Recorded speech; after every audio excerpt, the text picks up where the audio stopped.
Today we're reviewing the Beitong Asura 2 Plus, the controller that I've been calling the Zeus for several weeks, promising I was going to review this controller. I've got a new camera angle positioned just perfectly so you can tell that I'm not wearing pants, just hooked up to a kick pedal so I can instantly have you staring back in my brown eyes. This is a $90 controller in Jeff Bezos's back door, aka Amazon, which is the platform I recommend picking it up at. Also, same price over here at minipc.com. And if you've got hobo stab insurance and want to save a couple of shekels, 71 bones on AliExpress. Also, in some of my previous reviews where I've mentioned that I personally don't trust sites like Wish, Alibaba, Temu, the other platforms that are virtually identical, there's been some people in the comment section defending those, saying that they're virtually the same as Amazon and bibbity bibbity. As much as you say the words, I'm looking at this camera over here, as much as you say the words, that simply is not true. It is not the case. No matter how much you might wish in your little gamer soul that those sites do become a trusted,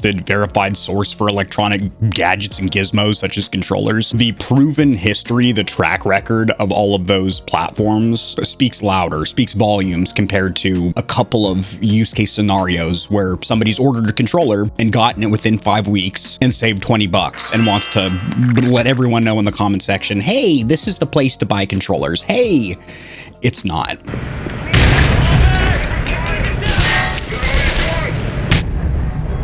I'm getting rambunctious with that new kick pedal fucking thing. I'm going crazy. You don't know what's going on here. The bluff or bottom line up front, for $80, this controller does pack a ton of features into that little plastic body. And of course, there are some cons, setbacks, or limitations, some things I don't personally like about this controller. But on the whole, Preparation H, you can apply this thing on the whole, and it feels pretty good. It's quite soothing.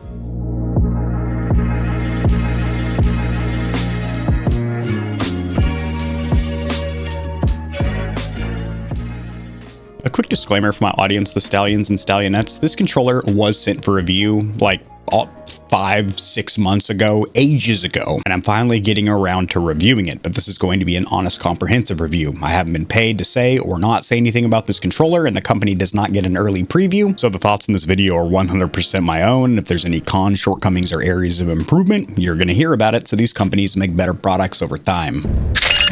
Power 15%. So a quick summary of the key features, what makes this a unique controller for $90 US.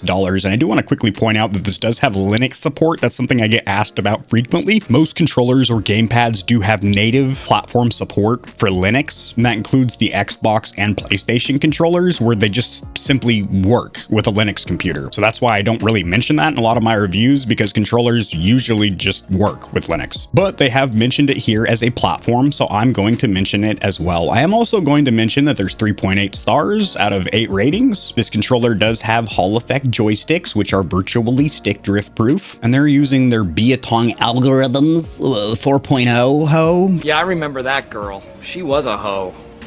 For show. Numbers that mean absolutely nothing to us, but it means something to the company, and what they're trying to let us know is that it does have a 2000 hertz polling rate, which is the fastest stock polling rate of any controller currently tested at Gamer Heaven. And that's something I'm going to touch on quite a bit during the input lag or delay section of this video. When does that actually matter? Having an overclocked controller, whether it's 1000 hertz, 8000 with the Lord of Mice overclocking program, or a controller that comes out of the box with a 2000 hertz polling rate, when does that additional speed actually matter? Now, in the Gamepad Assistant, which is the Beitong software suite, which I'll be giving you a tour through, you can swap between 500, 1000, and 2000 hertz polling rate directly from the manufacturer's software, so you don't need to use something like the Lord of Mice, a third-party program. In that software, you also have control of things like the joystick dead zone, turbo frequency, vibration intensity, remapping the rear buttons, things that you would expect a software program for a controller to do. Platform support, this is pretty straightforward. It is for the Nintendo Switch. That's the only console it's actually meant for, but with the use of converters or adapters, you may be able to use it on Xbox and PlayStation. We'll dick with it later. PC support, of course. And then it mentions Android, iPhone, Steam, Tesla. This is all going to be Bluetooth devices. Tesla doesn't even really need mention because it's just a Bluetooth. You can Bluetooth pretty much any controller, like a PlayStation DualShock. Now, what's allowing that 2000 hertz polling rate is the Neuralink tech chip, which is the receiver. And unfortunately, this is using Bluetooth 5.0, which is a little bit of an outdated technology, not as bad as the 3.0 and the Switch Pro controller, but for gosh sakes, the DualSense, which has been out for 3 years now, is using Bluetooth 5.1, and 5.3 is the latest and greatest technology that we're starting to see in some consumer electronic goodies such as headsets. There is also 6-axis gyro motion aiming, Hall effect triggers, which nobody gives a goddamn about because it really doesn't matter that much. Mechanical buttons, that sure as hell do. They got 0.7 millimeters of trigger stroke, as they like to call it. Stroke yourself off. Button press is what they could have called it. Oh, also should be a little space right there. Gamers could clearly feel the crisp and clear sound and pressing feedback. SEO, search engine optimization. And then a 600 milliamp hour battery, which is small, poquito, tiny. As for the packaging included accessories, you do have this red and black packaging. You do have your Nearlink dongle thrown in here all nilly-willy. I'd like if this had a little place to hold it, because a lot of gamers might actually throw out the packaging with this dongle, thus defeating the whole wireless 2000 hertz shtick of this controller. 2 pieces of documentation. This card is telling you to download the Assistant, which is the piece of software, which I'll be walking you through later in this video. And then a pretty small minimalistic user manual. And then you also have a QR code that takes you to their official website, their YouTube channel, and their TikTok, of course. English is the only language on this little pamphlet, front and back. And in case I throw this away, I'm just gonna record the whole thing, the whole text and everything, so I can revisit my own review in case I ever want to use this controller again. A couple of foam rings holding your analog sticks in place. That extremely loud crash wasn't the controller smashing into this desk. A little bit of plastic holding your gamepad in place, no laser cut foam or anything like that. You do have some Chinese characters stamped or emblazoned in the plastic. Is there anything underneath here? Absolutely. A USB-C cable, which is immediately going in the trash. Rubber, not braided or microfiber. No dust covers, but you do have branding on the USB-A end. No Velcro tie back, just a little bread bag snip and throw. And they have a plastic Tootsie Roll, which makes cable management a pain in the tuchus. File that away. I'm getting used to this new camera. It's got some new buttons and things that are screwing me up with the lens changing and stuff. Anyway, cosmetically, I think this looks fantastic because it looks like a white controller until you tilt it and you see you got a little bit of green metallic flake in there. Also, the face buttons look fantastic. They are clear jewels with teal to match the thumbstick caps. The bases being clear so you can see those Hall effect thumbstick modules doing the Lord's work. The silver D-pad, I think, could be ditched and just be all white or black or something. Also, the home button has a cheap vibe, not only in look, but it sinks really far into the front faceplate and feels super squishy, has a lot of side-to-side play or wiggle, and I think looks really funky. Also, all this extra labeling over here looks really tacky, and I wish all of this extra branding with Nearlink and Beitong over here was completely gone, and it was just the green metallic flake with the branding on the back. Speaking of the back, you do not have that metallic flake. You do have a little bit of stippling for grip, but it's pretty slick. It's just these lines. It's less grippy than a stock Xbox controller. Pretty small sticker for all of the regulatory information back here. 2 rear buttons, which we'll talk about later, but they are silver. They're plastic, but they're painted silver with these little lines for grip. And then getting a fingernail underneath this little tray, you will see that this is where your dongle gets stored. And I kind of wish that it was just in the controller instead of loosey-goosey in the packaging. That would make more sense to me. Teardown or disassembly wise, you do have 6 cross tip or Phillips head screws. I've got some thoughts about these accessory buttons. This is almost identical shape and shell dimension wise to an Xbox One or Series controller, except for this section right here, which has a really steep drop off, kind of a cut in, if you will. I don't know if they did this because they didn't want to encroach on the existing dimensions of an Xbox controller or what, but it definitely does foul up the comfort a little bit in comparison to a standard Xbox controller. In combination with the fact there is no rubberized grips and the stippling back here is slick as snot, it's definitely not the most comfortable controller I've held. I'm going to give it a 6.5 out of 10. As for the perceived build quality, the plastics used do feel pretty cheap, and this is a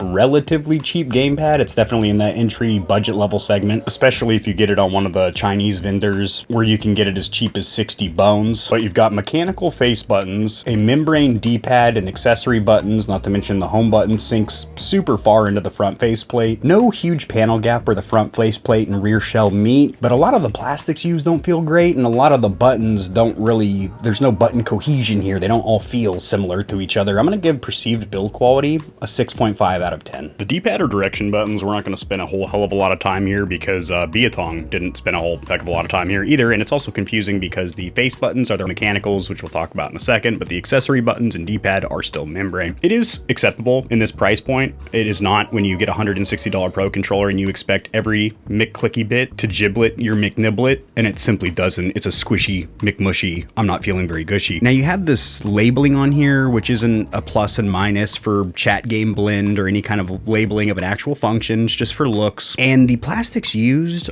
don't feel the best on your thumb. Also, there's a little bit of side-to-side play or wiggle, but nothing that raises an eyebrow. The D-pad is almost completely silent, which I do like. And if you're just going for the 4 distinct gates, it's not too bad. But if you are going for diagonals or roll-offs, it's not the smoothest experience. And I think the biggest complaint here is the looks, and just the surface plastics don't feel the best on your finger. I'm gonna go ahead and give the D-pad a 5 out of 10. As for the face or action buttons, these are the only Opti mechanical switches that I have currently enjoyed in a controller. Now, I have a lot of experience with Opti mechanical switches from the custom keyboard world. Optical switches have that linear feel where there is 0 resistance, 0 tactile click, or a physical bump, or a wall of resistance. It's just a mushy feeling button, and it's the same thing with Opti mechanical buttons on controllers usually. This, not so much. It sounds and feels exactly like a typical mechanical switch, although according to the manufacturer, there are some benefits with their Opti mechanicals. For example, typical mechanical switches they claim are 0.7 millimeters of a press, and these are 1/4 of a millimeter, 0.25 to actuate them. I don't know which competitor they're comparing mechanical keys to, because there are dozens, if not hundreds, of different mechanical switches on the market for controllers. So for them to pull a random statistic, it'd be cool to know what competitor they're basing that on. They also claim 64% more speed. I guess that's based on the 0.25 millimeters versus 0.7.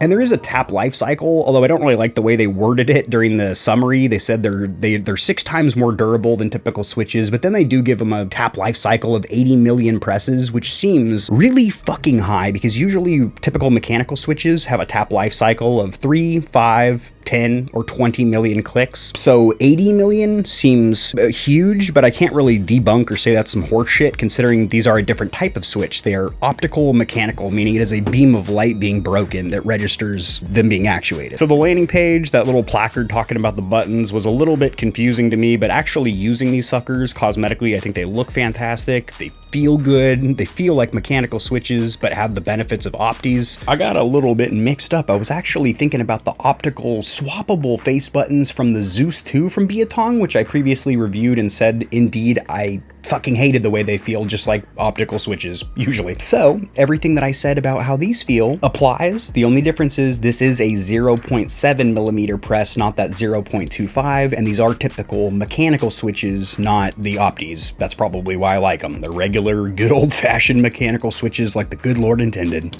And just to solidify the statement, the Zeus 2, which I've already previously reviewed, those have swappable face buttons where you can choose from mechanical, membrane, or optical, and the only good ones, as I said in the initial review, were the mechanicals. As for the accessory button suite, I am not a huge fan. You have these 4 front niblets, which are really cramped together, and if you have a heightened left stick, you're gonna have a little bit of difficulty hitting this back button. These are really small, and they're also raised really far from the front faceplate, and then you have this home button, which is flush and then sinks in really far when you press it, and also feels really squishy, mushy, and the RGB ring around it looks unbelievably cheap. Tons of side-to-side play or wiggle, and I wish that these extra controller-specific buttons, such as shift and turbo, so not the back and start buttons, so game-specific buttons, would be either on the back of the controller or the bottom, somewhere where they might not accidentally get pressed for gameplay buttons. I'm gonna go ahead and give the, no 3.5 millimeter headphone jack down there either. I'm gonna go ahead and give the accessory button suite about a 4 out of 10. As for the thumbsticks or analog sticks, them front joysticks, niblets, doodads, and McRads, they are using Hall effect technology. As you can see, there is a recentering spring in there, so these technically could get stick drift for you, despite what the manufacturer says on their landing page. That is the only physical component that can lose tension on you over time, and it's pretty unlikely, but it can happen. That's something that I need to make apparent to my audience. Now, there's a couple of unique features to Beitong's Hall effects. For example, they're using their, this is a verbatim quote, a leading algorithm 4.0 optimized responsiveness. Basically, that is a software tune or flash to make full advantage of the hardware, the actual modules soldered on the board. Then there's a bullet point saying more stable and precise, and the third and final one that we actually care about is a 2000 hertz polling rate to the joysticks, which is primarily where you're going to feel an increased polling rate when you overclock a controller. We're going to talk more about that at the PC during the overclocking section, but you're really going to see the benefit when you're on those sticks, tracking tracking moving targets. Not so much I can jump or slide 0.001 millimeters faster. It's more so for thumbstick accuracy than button press responsiveness. Clicking in the stick sounds okay. There is obviously a different sound between the two because of the acoustics inside the controller. They don't sound terrible. There is no anti-friction rings, so you do glide along some relatively rough plastic when you're at full lock. Cosmetically, I love this. The teal caps and then the clear bases, but there is no swappable options, and you can't remove these, twist them off, pop them off. How about KontrolFreek compatibility? Thought you'd never ask. These are black Omnis for Xbox One and Series. They are too small. These are white Galaxies for PlayStation 4 and 5, which use the same thumbstick caps. They fit absolutely perfectly, and that actually looks really cool on this controller. Probably gonna just leave that on there. And this is the Nintendo Switch caps, which are a little bit looser than the PS4 and 5 caps. I would go with the PS caps, specifically the white Galaxies, because I think that looks almost like it's meant to be on this controller. Over here at the PC, Project Zero, the main PC, the one that's been having issues behind the scenes, which I am going to make a video explaining what happened, because it's the PC that I built on the channel and I've been using daily for like 2.5 years. And then some driver issues between all the peripherals, gadgets, and gizmos that I have caused some issues rooted in what I like to call Windows jank, which happens over time with updates and drivers trying to communicate with each other. You don't really care about that. And I don't either now that it's behind me. Sharing my screen over here, we are starting our journey wired. Interesting. So it's not directly plug and play where you just plug it in and start hitting buttons. You do need to hold down the home button. It'll vibrate aggressively for about 5 seconds. Some weird communication over here in GPT. Generally is in every single time I test a controller. It's over here in Gamepad 2 where you get the visual representation. No, sir. It's over here in 3 today. Ooh, laggy as well. Okay, so this is before any enhancements in the manufacturer's software, any tweakage. So this is the raw performance of the modules right out of the box. Pretty responsive, braking neutral, perfect resting value of 0.0002, so zero drift right out of the box. You wouldn't expect that. Getting the circularity, if these are circular or radial thumbstick modules, which these are, a lower number means better accuracy. However, if you see something in the 12 to 16% range, but it looks even, you got pink here and here, you probably have square or rectangular modules, which some controllers allow you to actually change in the software. And if you do have that option, I always recommend leaving it in circular or radial if you play primarily shooters and racing games, which I think most of my audience that plays on controller does. So these thumbsticks correlate directly with the other main feature that Beitong is introducing here, which is the near-link 2000 hertz polling rate, which you can engage from the manufacturer's software. So you don't need to do something like the Lord of Mice overclocking program, which we are going to try in this video just because, well, that's standard protocol around here. It's how we overclock. But much like GameSir, who allows you to overclock in their own software, although silently they took away that feature on the Xbox, where now you can only do the in-house overclock on GameSir Nexus on the PC side of the house, which I think completely makes it who the fuck cares, considering you can already use programs like Lord of Mice on PC. The whole benefit of being able to overclock in the manufacturer's software is that you could use it on console as well. But when you're gonna see a benefit from overclocking a controller, especially a very fast overclock like 2000 or 8000 hertz, is going to be when you're moving on the thumbsticks. Yes, you're going to see a little bit of a benefit when you're pressing a button. You might jump ever so slightly quicker, but it's probably not going to be recognizable to the human eye. And in combination with multiplayer games that have things like ping and rubber banding and latency and everyone trying to connect at the same time, it's really not going to be that noticeable. But where you are going to notice it is when you are moving on the thumbstick, strafing and aiming, because that is when you are going to get maximum polling rate saturation. Now, Optimum Tech has a fantastic video on this because this controller technology really did root with mice. For example, the program that we use to measure the polling rate of controllers, X Input, was originally designed for mice. You just move your mouse around on the mouse pad and it shows you the data of how fast your polling rate is. It was slightly tweaked or modified to work for thumbstick modules for controllers because it was discovered, hey, these work pretty much just like mice or other gaming peripherals, where when you overclock them or enhance them to a higher polling rate, it does indeed lower the input lag or delay. Now, depending on the controller, there could be more input lag or delay at the board, and that's when something like an Arduino device to the actual board and measure in Gamepad LA can give you more accurate results. However, in my testing, keep in mind I do have one of those devices, and I am going to start implementing that in my future reviews, but having tested a shitload of controllers in 3 different software programs, Gamepad LA, DS4 Windows for them PlayStation controllers, and X input test, which is the best in my opinion. The results usually have a differential of either none, it's identical, the results you get on the board compared to just plugging it into the computer and testing it in software, or there's about a 8 to 10% deviation at the high end, which is noticeable and should be mentioned. However, the only controllers that I've seen those with are some of the 8-bit DOs and some of the older FlyDigi models that are no longer sold. However, I am going to start implementing that new segment in my reviews, but in the meantime, when it comes to things like input lag or delay, I'm going to continue to do what I've been doing, which is using the 3 software programs which are tried and true.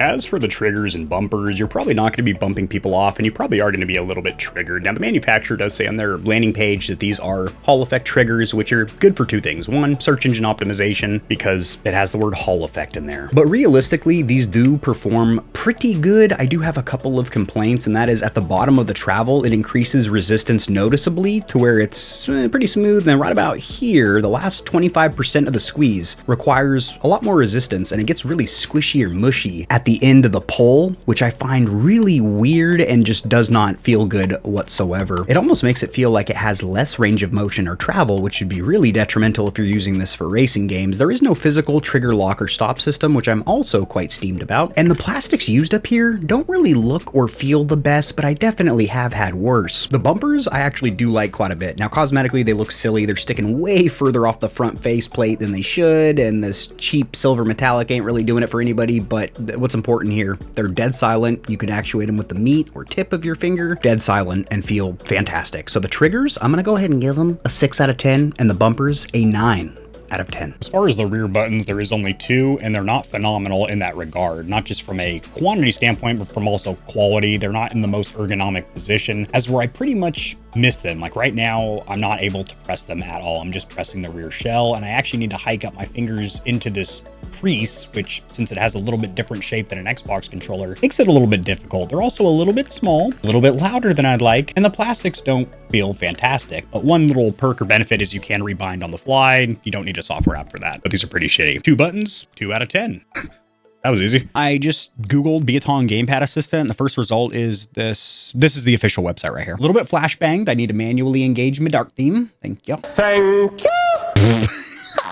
I don't know why that picture got me so fucking tickled, dude. We got Denim Dan over here, the spokesperson of Levi Strauss, just chilling, not even playing a game with the controller, just showing how cool he looks holding that thing. I'm assuming this is showing the 6-axis motion sensing, unless she just prefers to play getting an ab cramp twisted to the side like that. I always love to just dissect these marketing pictures because you can tell that they're not playing a game. You can't tell too much from pictures, but commercials where people are holding a controller and they're like, like nobody plays a game like that. So I'm gonna go over here to support, and I'm gonna go to yup, that's the one. Now this is available on Apple, Android, and PC. That is gonna be Windows only. There is no Mac support currently. And I do recommend extracting it because it won't work otherwise. And then you have the application over here, double click it. It's gonna be recognized as something that'll fuck your computer. There we go. It has to be wired. I don't know if this is just initially the first time or always using the app. Getting settings. There is a initial update, of course, do that. I'm gonna set the controller down in case, you know, it doesn't want the 6-axis motion sensing touched while it does the update.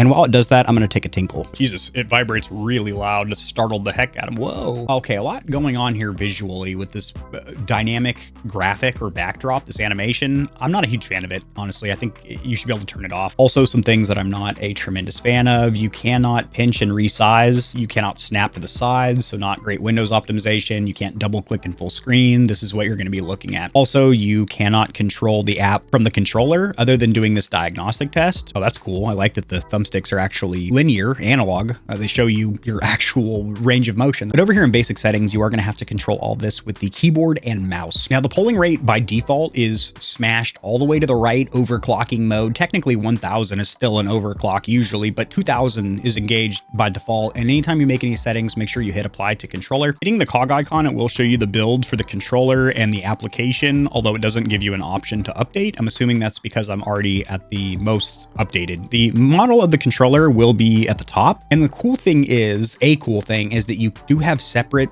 settings for PC and Nintendo Switch. So I do like that. Whether you're playing on PC, console, or both, you can have different bindings and settings for each. This initial page is kind of a dashboard, a summary of everything going on. If you hit advanced settings, that is going to give you all of your tabs. Basic over here is going to be the name of the controller, which you can actually change here. The lighting, which doesn't have too much going on here. You just have on, which is static, and then breathing, fading in and out. And if you want to turn it off, oh fuck, you can't. Can I make this black and get that to turn off? No, it's always on. You can just dim it to its lowest. That sucks. And then this is going to be the speed of the pulsing or flashing. Your vibration motors, you do have them in the palms, but not impulses in the triggers. And they are controllable here from 5 stages. If you mess anything up, you can restore to default. This is going to be your button bindings, not only for M1 and 2, the back buttons, but also all of the front buttons as well. Joysticks, you do have your thumbstick sensitivity curves. I strongly recommend not fucking with this and leaving it in default or linear. This is separated by the left and right analog sticks. And you do have a dead zone setting over here, which by default is at 10. I'm gonna bump this sucker down to 0, hit enter, hit save configuration. And I'm gonna test it in Gamepad Tester to see if that introduces any drift. There's also an automatic centering feature, which is enables, little typo there, enabled by default, and I'm going to leave it enabled because it's probably helpful. Now this calibration over here, I wouldn't recommend doing. In fact, I'm gonna back out of it because I'm not having any issues with my thumbsticks. They're working perfect. And this isn't to increase the performance of already working good thumbsticks, it's to fix ones that are having issues. So if you do develop drift, do the calibration. Soma to sensory over here is just a very complicated word to confuse the brain, and it's motion sensing. Could just say motion. But as I move the controller, you can see that the left analog stick is being manipulated because I have that selected right here. A pretty good amount of customization. So I technically would want the right stick being controlled. I don't want it always on. I want to press a button, maybe holding down the left trigger. Boom. I press left trig on the controller and now nothing's happening. I'm running around in Call of Duty or something. I see a fuckboy in front of me.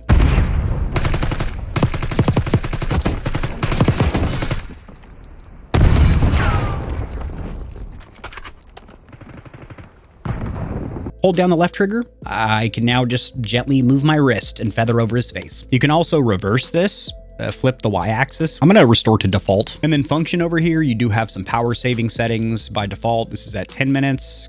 Can I highlight it? Sure. 5 minutes, save configuration. And again, joystick and trigger calibration, don't do it unless you're having issues. It's the software. Pretty good, but I'm gonna tell you right now, I wouldn't actually install this because you don't need it, because you can do the button binding on the fly directly from the controller. The 2000 hertz overclock is already engaged on PC, so there really is no reason to install this software.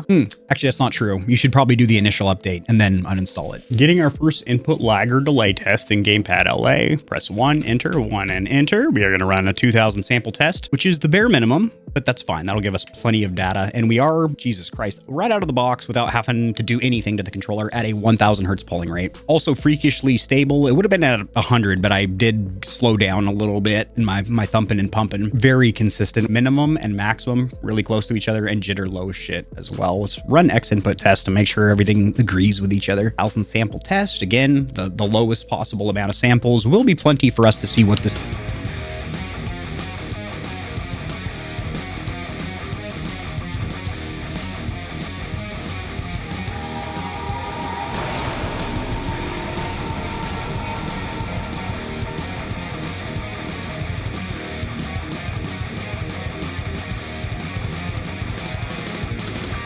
controller is freakishly fast. I do declare. So Gamepad LA was showing 1000 hertz. However, I'm going to trust X input test. Perfect test here, 0 outliers. We are at that 2000 hertz polling rate out of the box. I didn't have to install the manufacturer's software or do anything on my part. We are on the PC at, wow, wowzers. That is the lowest results I have ever seen input lag or delay wise on a controller. We are at 0.5 millisecond. Now keep in mind, the best results you could get as of current is with a PlayStation 4 or 5 controller, a DualShock or a DualSense, you can push those to 1000 hertz. Technically, you can go to 8000, although I don't recommend it. But on 1000 hertz, you do get under 1 millisecond of input lag or delay, around the 0.89, 0.93 mark, while maintaining really good consistency. Keep in mind, you can also get around 2 to 3 milliseconds of input lag or delay on Bluetooth 5.1 connected to a compatible motherboard, because you can overclock the Bluetooth card as well with DS4 Windows, and yes, that does reflect.